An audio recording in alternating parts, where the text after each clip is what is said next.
ડભોઈ પંથકમાં અત્યારથી જ આકરા ઉનાળાનો પરચો નવા માટલાની માંગ વધી જવા પામી છે. ઉનાળાનું રૌદ્ર રૂપ શરૂ થઈ ગયું છે.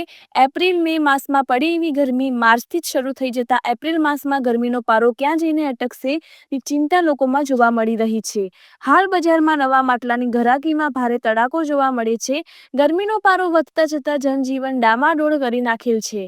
બપોરના 11 વાગ્યાથી જ ગરમીની શરૂઆત થતા લોકો ઘરમાં પંખા નીચે બેસી રહેવાનું વધારે પસંદ કરે છે. ગરમીના વધતા જતા તાપમાનની અસર બજારો ઉપર પણ જોવા મળી રહી છે.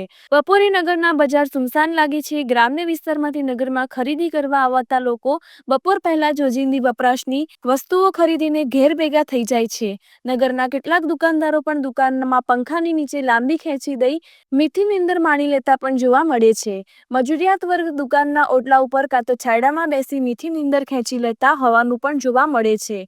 નગરના રાજમાર્ગો ઉપર ચાલતા એકલ દોકલ વાહનોના ચાલકો મોઢે રૂમાલ બાંધી, માથે ટોપી પહેરીને અને આંખે ઠંડા કાચના ગોગલ્સ લગાવીને નીકળતા હોવાનું જોવા મળે છે. રિપોર્ટર ફઝલ રજાક, ખત્રી.